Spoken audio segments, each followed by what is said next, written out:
When it comes to sibling rivalry, twins are in a special category of their own. As a parent of twins, you have probably seen your twosome fight over what seems like the silliest things and then make up and become friends all within 5 minutes. Their twin bond gives them a unique advantage and a challenge to getting along. I'm Dr. Lori Rappaport, clinical psychologist and founder of the Growing Up Great Parenting Program, here to talk about managing sibling rivalry between twins.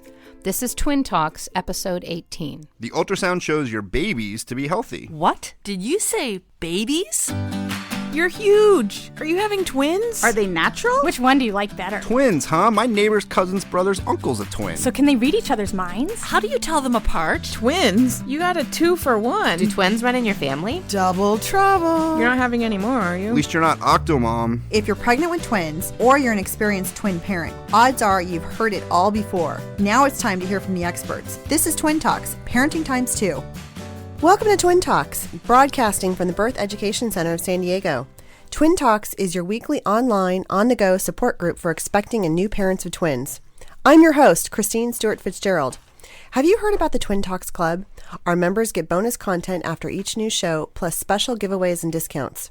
Subscribe to our monthly Twin Talks and newsletter and learn about the latest episodes available.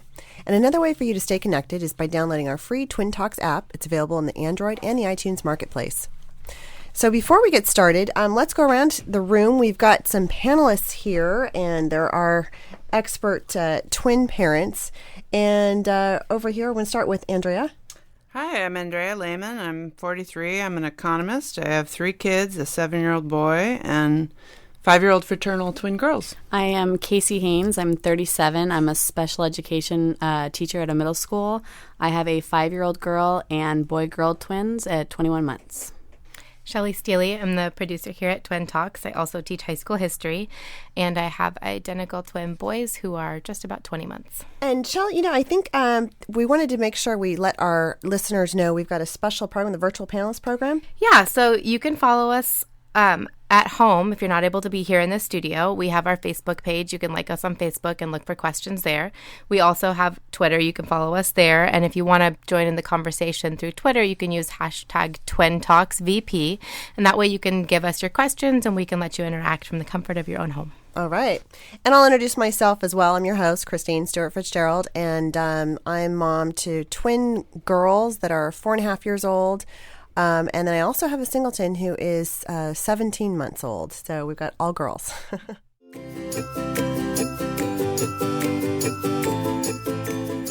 So we're always looking for headlines about twins in the news to keep you posted with the latest information. Recently, we found a family that thought that they were getting triplets and ended up with much more. So this family had trouble conceiving, decided to go through a surrogate, found out very early on that the family they were going to adopt from was having triplets. The family considered themselves very blessed. They thought they might never had one child, and now they were going to end up with 3. Even crazier is that while they were waiting for the triplets to arrive, the mother found out that she was spontaneously pregnant with twins after years of infertility. And so she ended up with triplets and then just, I think, about less than 9 months later, twins of her own. Oh, my gosh. So we're talking 5 babies within a 9-month span? Yes. Yep. I know that. To me, that's just mind-boggling. Yeah, from 0 kids to 5 in less than a year. Oh my gosh! And I'd be interested. I mean, did she have different feeding routines? Like for the first set versus the second set, and I just have no idea what you even do with that many small children. Definitely need some. I mean, more. I'm thinking, gosh, when I had twins, I had an extra set of hands for the first couple months. So you need maybe 2 adults, 3 adults. I don't know. Oh, that's what I was thinking. I was pondering in my head. I was like, okay, bottles, that's one thing. Then when the ones are on solids, the ones are not on solids. I'm thinking bath time. Oh my gosh, bath time. You need a big net. You just dip them all in and then lift the whole net back out. I think you'd probably just bathe 2 kids a day, right? Just as long as it was rotate them through. Get one of those, those kidney tables they have in kindergarten classrooms. You could probably just sit each one of them in one of those. No, I wouldn't think that it was strange for me to find out that they didn't know that the mom they were adopting from was having triplets when they signed the paperwork. I mean, gosh, that must have been a surprise in and of itself. It did say that they're involved in their church and they've got plenty of people signed up and helping out. So, oh, that's awesome. Yeah. I mean, I have to say, gosh, adoption, I think that's like such a noble thing. And then to do 3 and then, wow, and I'm sure, there's probably could have said, well, wait a minute. we're over our heads, but, continuing to do that. That is amazing. Today's topic is managing sibling rivalry between twins, and we're here with Dr. Lori Rappaport looking at how we can help our twins channel their natural instincts into more collaboration and less conflict. And, and I should note now, our speaker today, she is actually an expert in twins as well because she's a mom of twins. Yeah, and I've much survived it. They're in college now, so they turned 19 a month ago. And they're sandwiched between a 22-year-old and a 16-year-old. So, yes, the early years were quite active. So, tell us, help us understand what sibling rivalry is in the general sense. In the general sense, sibling rivalry is normal, and it happens in all families, and it's basically jealousy and competition and fighting between siblings. And it happens when you have more than one. So any kids, whether they're boy, girl, all kids have those issues. At any given time, they're angry about something, they're jealous about something, they're jealous and fighting for parents' attention, for control of the television, for the first seat in the car, any of those things that start early on, as early as before they can walk. Wow. And now, we usually we think of this as being, based on, conflict, and we think of it as being really negative. Are there any positive aspects to sibling rivalry? Yeah, there are a lot of positive aspects. If you think about the family as being the place where you learn relationships, and it's your first place to understand how to relate to people, having a sibling is an important thing because you are learning how to give and take, how to share, how to negotiate, conflict resolution, empathy, caring about someone. Recognizing that other people have feelings and other people have wants and desires, and that's all very, very important. When you don't have a sibling and you don't have that experience, because as parents, if you have only one child, we do everything that child wants. We don't really say, no, I don't want to play Candyland, I want to play Chutes and Ladders. We go with them. So they really don't get that experience of having to wait and getting frustrated and, negotiating in conflict. So it is a very, very important thing, and it's healthy. So this is really an important part of what we'd say socialization. We all know that twins seem to get socialization, much more socialization than singletons would. Right. Exactly. And, I think everybody enters kindergarten with a different need. Some need to learn how to be socialized and how to share and how to interact, especially if they don't have siblings. And other kids need how to figure out their individuality when they are sometimes part of a sibling group, either many siblings or a multiple, where they don't have as many opportunities to focus on themselves and develop their own identity. So everyone has a different task at that point. How about twin sibling rivalry compared to sibling rivalry between the kids of different ages? How is it different? Is it very different? Well, it is different. Just like almost everything is different when you have multiples. Going to Starbucks is different. You can't carry two baby seats and then have a hand for a drink. So it is different. But twins have built-in buddies, and that's a great thing. And we all know when you have twins and you need to run an errand, they have someone to be with. But twins also then have natural built-in competition. There's a natural mirror. There's a natural comparison for us as parents. Why is she doing that and she's not doing that? Or who did something first. And so it makes it a little bit more difficult because there's more competition among twins. Mm-hmm. Now, for those here, our panelists who've got more than twins plus one, do you see any difference between the way that your twins are interacting with your between themselves or with your other kids? I definitely see a difference. Having just the singleton, she had a cousin and they were 3 months apart, so you saw, I guess, that type of rivalry. But then when the twins came along, I remember going on to a chat group and being like, okay, somebody please tell me this is normal because they're fighting. Like, why are they fighting? They shouldn't be fighting. Like, they're too young to fight. What's going on? Did I do something wrong? It is very different. Yeah. Anyone else? We, our first Christmas picture, my twins were born in October, we have this photo where one looks like she's punching the other one in the nose. And it just sort of, I mean, at that age, of course, it's not deliberate, but just the fact of having two of them having the same needs at the same time and it being so overwhelming, it just, compared to having the one, it's just, well, I've heard somebody say, having the second kid, this isn't even with multiples, but it's not double the work, it's exponential. Oh, and, absolutely. With twins, it's, I don't know what to the third power. I don't know. What's different is there's not a natural boundary that there is between singletons, where you have a 2-year-old and maybe a 5-year-old, and the 5-year-old has a capacity to understand a little bit differently. So there's a different boundary and different expectations.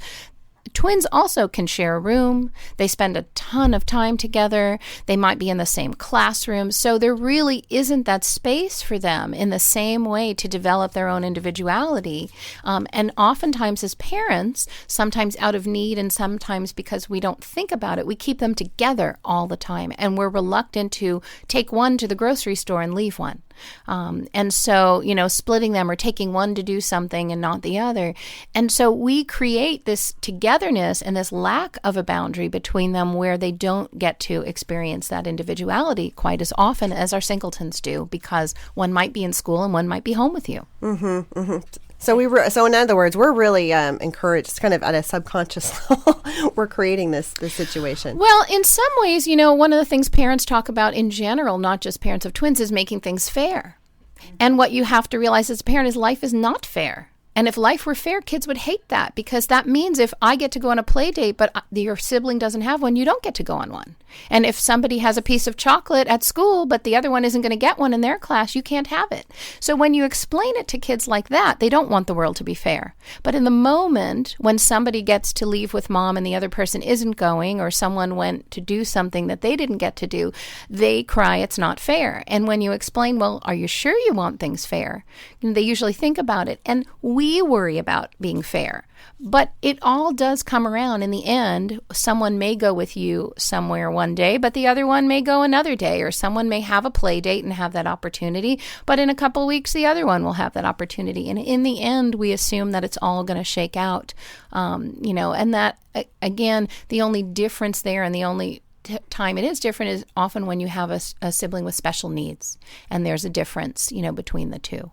But in a typical pair of twins, eventually it all kind of becomes even. Yeah. So what I've experienced is that I keep hearing that we need to take them separately and spend independent time with them and let them do things. But I mean, as any twin mom knows, how do you do that when you've got one parent at home during the day and one parent at work, or you have errands or other kids? And to me, it always seemed so completely overwhelming, because to do things separately with them seems to double our workload for twin moms. So is that, you kind of feel that, of course, a little bit of guilt because, you're keeping them together out of convenience. Well, don't feel guilt, because that's a practicality. We're really talking about opportunities to be creative. And that might be when your partner's home and you have to run out to the market, rather than leave them both, take one. It's much easier when you're a twin mom. Taking one kid is a breeze. Oh, right. And when you're a twin mom with other children, if you have 4 kids, taking 3 is a piece of cake. Once you're down one from whatever number you have, life feels different. So you take one to the market with you, or on a Sunday morning, you're going to go for a run or go do something, you just take one. It doesn't have to be every day. It doesn't have to be all the time. And it might even be taking one and going to give them a bath and leaving the other one with someone else, or reading a book in a room and not assuming that both of them have to hear the book at the same time. When you look at the studies that look at what's reinforcing to kids, it's not buying them toys, it's time with a parent. That most kids will say, if they're getting rewarded, and we do all those wonderful charts and we say, we'll go to Toys R Us and pick you out, it's not really about that. It might be just going for a frozen yogurt or going to the park with your parent by yourself. So that's an important thing to think about, and we can all be creative in some way or another to figure out a little bit of time each week, and it could be as little as 15 minutes, or even 5 minutes to read a book that gives them that individual time and makes them feel special and unique. Mm-hmm. That's really important. Now, shifting gears a little bit here, Now, one question that seems to, come up, I think, between a lot of us twin parents is, does birth order have any effect on sibling rivalry? Birth order, if you're talking about twin birth order, the twins really don't remember who came out first, but we make an issue of it. And if you think about it, parents will say, oh, he's older, or she's a minute older. And we start to attribute long before they have any idea. We attribute those characteristics. Oh, she's bossy, but she's the older one. And we do that in a lot of ways, not just with birth order, but with the athletic one versus the creative one, or the quiet one versus the active one. And when we label kids in that way, especially when they're young, it becomes sometimes a self-fulfilling prophecy. And it also limits them from feeling like they can venture into the area that the other twin is, quote, the expert in. So it's really important for us as parents to be cautious about labeling and making those kinds of generalizations, because the kids absorb that long before they can even speak. So it's really our projections upon them. And now, in my case, I'll just say my girls, we've never actually had discussions about who came out first. So they're really not even aware of who's twin A and who's twin B. So it doesn't really factor in at all. It's kind of a non-issue. So I don't know if anyone here has had that. My mother-in-law gave one girl the big sis shirt, which I thought was bizarre, and I wish I had confiscated it before it ever came out of the box. But she'll say, I'm baby A. She'll introduce herself. She went through a phase. She'd introduce herself, I'm baby A, I'm baby B. But in terms of the behavior in the rivalry, I don't see it. I'm kind of sad that I don't have a middle child, because the middle child is the peacemaker, right? And overly responsible and this and that. And I feel Not like always. I miss. I have two middle children. I don't think either one creates peace in my family. We're usually a lot of us here have younger twins here. At what age do you think most parents start to see different types of the signs of twin sibling rivalry? You can see it as early as they can move and be near each other. They can roll over and grab something away from each other, or push or get annoyed, or crawl over each other. But you often see it, toddlerhood is more of a time where people tend to see that, because they're starting to assert their needs and their awareness, and they can physically get around each other. And they have a very limited tool bag of verbal words to use to express how they feel. So much of it at that time is physical. So we see a lot more rivalry in that way, because as they get frustrated, they start to grab or push or, hurt, bite, pinch to get what they're wanting, from the other one. That's interesting, because I think many of us think of the rivalry as being more verbal communication, but clearly you're saying it's the physical action of just competing for space, even. Well, because underneath it all is really that need, that competition, the jealousy, and that need for independence. Later on, it gets extremely verbal. And if you have girls, they're very verbally aggressive. We know girls are, use verbal aggression a whole lot more than the boys do. Boys are much more physically aggressive for a longer time, because girls tend to develop their language a little bit faster. But yes, they can become extremely mean. But in the early years, when sibling rivalry first emerges, there's a lot of mine. And a lot of physical demonstrative behavior to back that up. With my twins, one was always ahead with the verbal and fine motor, and one was always ahead with the gross. So the one that started walking first, the other one was so mad. She would pull her over. She'd knock her over. She'd walk by, and she'd knock her over. And when you talk about the physical, that's my girl can be more verbal than my son, but my son is very physical. We've had the biting, the hitting, we've had chokeholds, we've had takedowns. Even at daycare, we've already been doing timeouts, because at daycare he'll do it to her there, and she's in the face with the finger, no, no, no. And sometimes she will get aggressive, and there is a lot of fighting over my lap. a lot. And it's like I've got 2 knees. I'm not that small. Everybody can fit, but it does not work. So one of the ways to deal with that when they're fighting over something in particular, let's say it's a toy, is taking the toy away, is timing out the toy. And you give them a warning and say, look, if you can't figure out how to share this, then it's going away. Laps can be the same thing. If you can't figure out how to sit without doing that, nobody gets to sit. So rather than say, okay, one or the other, and you referee it, you make it so that it's off limits to everyone, so they learn that when they do that with each other, they lose what they want. Not mom referees it and who wins, who does mom go to first. Well, we've got a lot of great discussion going on, and when we come back, we're going to talk about how parents can really help their twins learn how to work through this rivalry.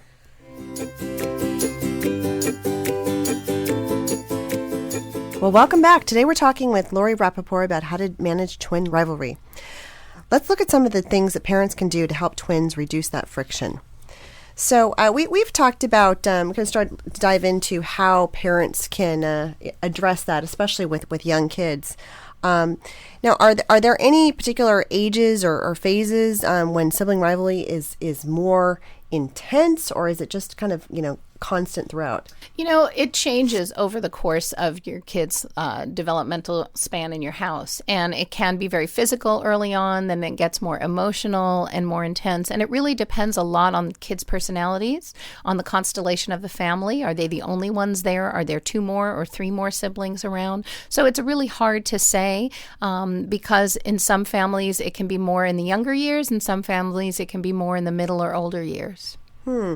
And I think you're saying also that if we have additional children, if those are introduced to the family, that could change the dynamics and intensify it, or right. You may see the twins align. I've seen that with families that I've worked with, where the twins align again with each other against other siblings in the family, and those they have a special bond. They get along really well, but it's their rivalry with the other kids in the family who are the singletons, who feel sort of on the outside, outnumbered 2 against 1. Wow. Now, what can parents do? And what should the parents' role be in diffusing conflict between the two? Well, one common mistake that we make as parents is we rush to get angry at the child who, if we're seeing conflict, initiates it. So we know that attention in any form is good, negative as well. So here we are, you've got this injured child maybe, or the one who lost their toy, and we're running and focusing on the other one while that one's crying. It's really important to go to the other child first when you see the conflict happen, because you don't want to reinforce the child who's the aggressor getting all the attention. You want to ignore them and sit and talk to the other one. What happened? Yes, I saw that. I'm so sorry. That wasn't very nice of him. It looked like he wanted your crayons and he shouldn't have grabbed them. We don't grab things from people. So as you talk to the other child to help validate their feelings, the way you say it, the other twin is listening to.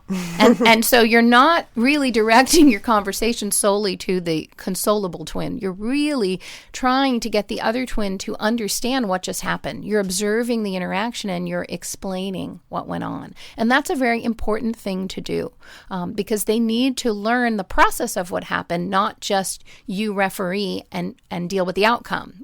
Because otherwise it will happen again. We want them to see how they got there and what they need to do to avoid getting there in the future.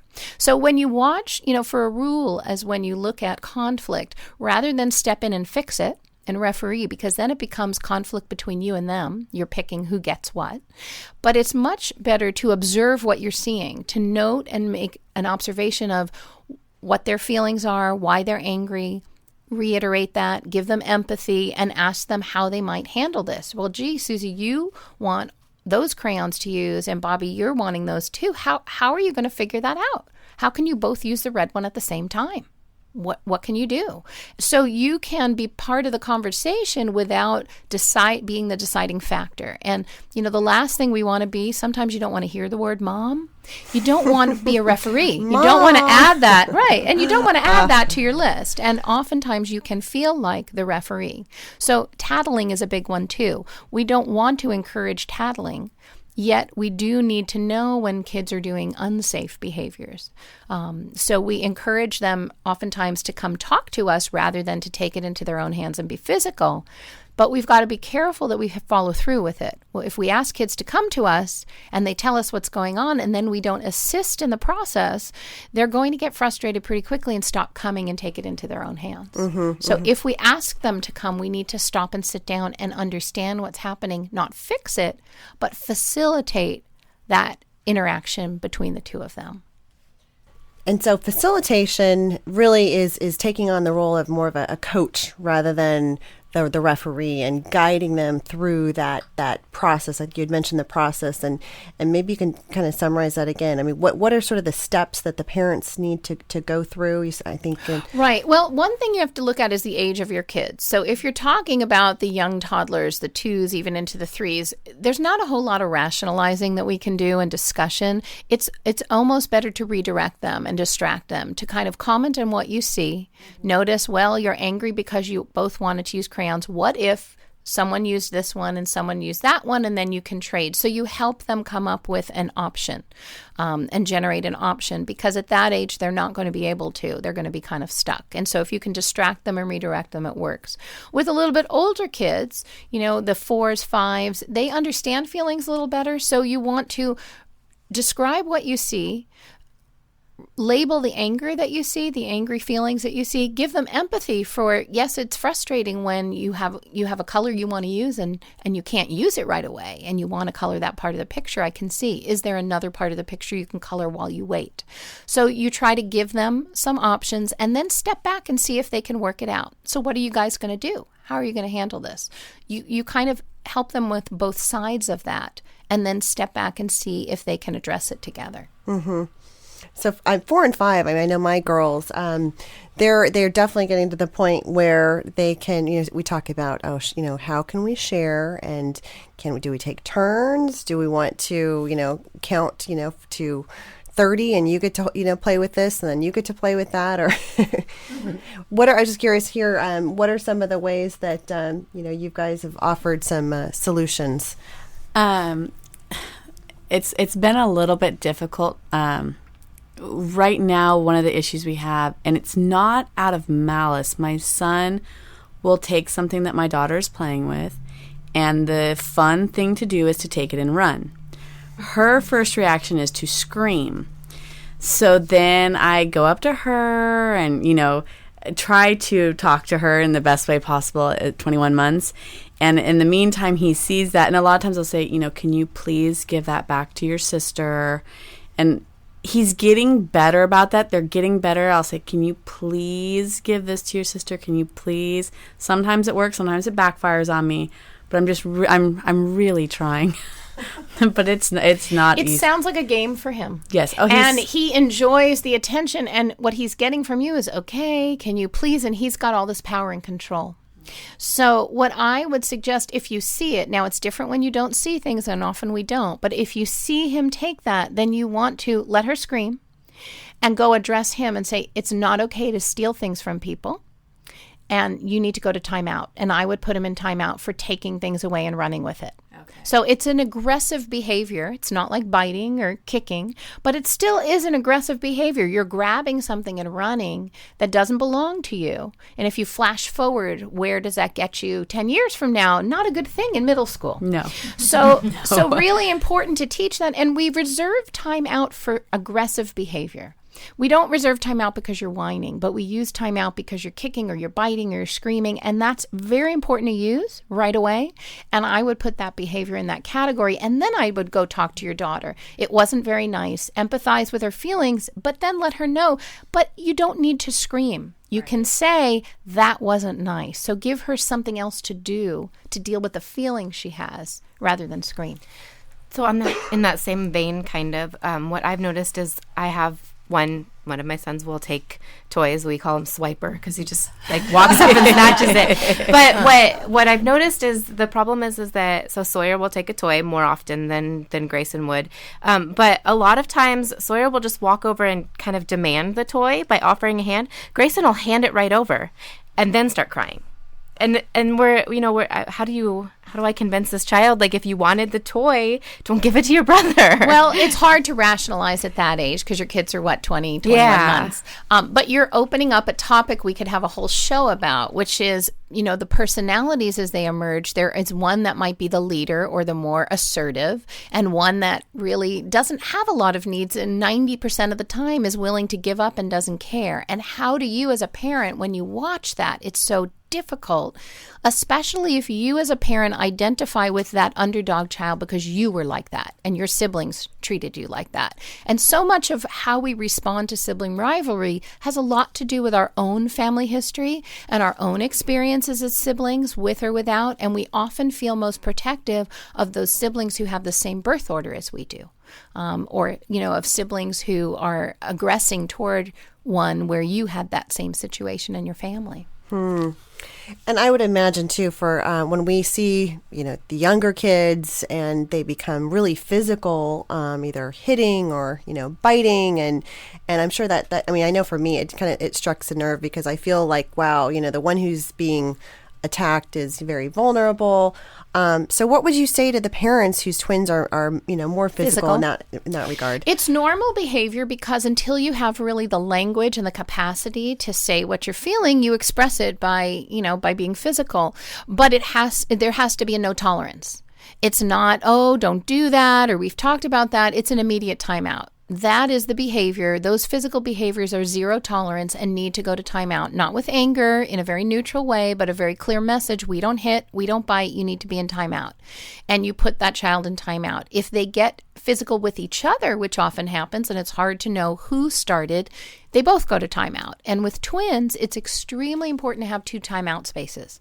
With singletons, we have 1, and that's fine. With twins, there's often a time where we have both of them there. So we'd have to have 2 spaces very separate from each other, 2 very separate clocks, clocking their time so that you are not the monitor of that. And doing a twin timeout, would they have the same amount of time as each other, or does it depend on sort of the severity of one being the aggressor and the other one reacting to it? Or the purpose of timeout isn't punishment. It's truly a timeout. It's you've gotten out of control and you can't get a handle on your behavior and you've done something that shows you're out of control and you need to figure that out.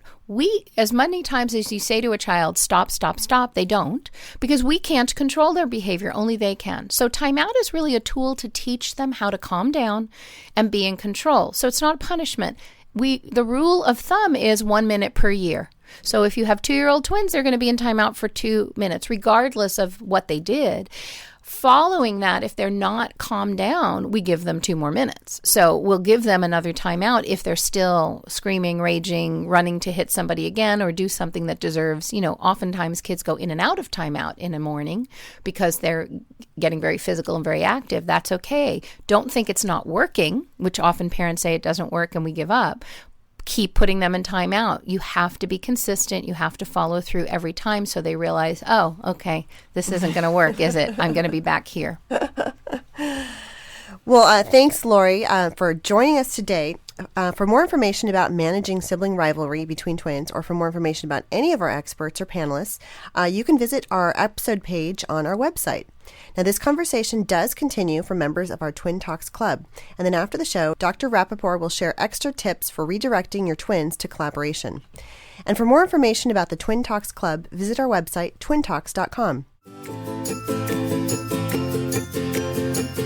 And we've got a question from one of our listeners who called into our voicemail. It's Allison from Massachusetts. And she says, I'm carrying twins, and I was told that there's a higher risk of gestational diabetes compared to singletons. Is this true, and is there anything that I can do to prevent it? Allison, my name is Sean Donishman. I'm a perinatologist at the San Diego Perinatal Center. Excellent question. Yes, with twin gestations, we think it's because of the increased hormones, but you are at an increased risk of developing gestational diabetes. If you have any family history of it, for example, if mom had diabetes, or let's say you had a very large baby that you delivered previously, you want to get screened much earlier. If your body mass index is more than 30, you want to get screened earlier in the pregnancy. How you avoid it is your preconception body weight is within normal limits. That certainly reduces the chance of this. Again, eat very healthy. So I tell patients, more fruits and vegetables, obviously, a lot more vegetables. I tell patients, limit your animal-based protein during pregnancy. I may be saying things that nutritionists may not like. But again, it's targeting inflammation. We always talk about inflammation is the key factor. So anything that's potentially more inflammatory, avoid. And the more basic foods you consume, the better it is, the healthier it is, because your body pH is 7.36. Your body cells reside in a more alkaline environment. So alkaline types foods are fruits, vegetables, beans, grains, those things. So the best way to avoid it, again, I'm going to go back to the question, is before you get pregnant, but during pregnancy, really watch what you're eating. Make sure you're exercising. Exercise is very important during pregnancy. We don't talk about it as much, but again, at least 30 minutes of some sort of an aerobic activity. If your physician or your care provider doesn't see any other contraindications to exercise, definitely do that. And those all will help reduce the risk of developing gestational diabetes. So that wraps up our show for today, and we appreciate you listening to Twin Talks. Join in on the discussion by posting your comments on the Twin Talks Facebook page or by calling our voicemail at 619-866-4775. And don't forget to check out our sister shows. We have Preggy Pals for expecting parents, the Boob Group for moms who breastfeed their babies, and Parent Savers, an online support group for new parents. And next week we'll be talking about breastfeeding away from home. This is Twin Talks, Parenting Times 2. This has been a New Mommy Media production. The information and material contained in this episode are presented for educational purposes only. Statements and opinions expressed in this episode are not necessarily those of New Mommy Media and should not be considered facts. While such information and materials are believed to be accurate, it is not intended to replace or substitute for professional medical advice or care, and should not be used for diagnosing or treating healthcare problem or disease or prescribing any medication. If you have questions or concerns regarding your physical or mental health or the health of your baby, please seek assistance from a qualified healthcare provider. New Mommy Media is expanding our lineup of shows for new and expecting parents. If you have an idea for a new series, or if you're a business or organization interested in joining our network of shows through a co-branded podcast, visit newmommymedia.com. Hey mamas, don't forget to check out Mighty Moms. It's our online community built for new moms just like you. Not only can you connect with other moms, but you can also join us backstage for special mom-only online events. And you'll also be notified when we're recording, so you can join us as a special guest. Visit our website, newmommymedia.com, and click on the Mighty Moms banner. It's free. That's newmommymedia.com. See you there.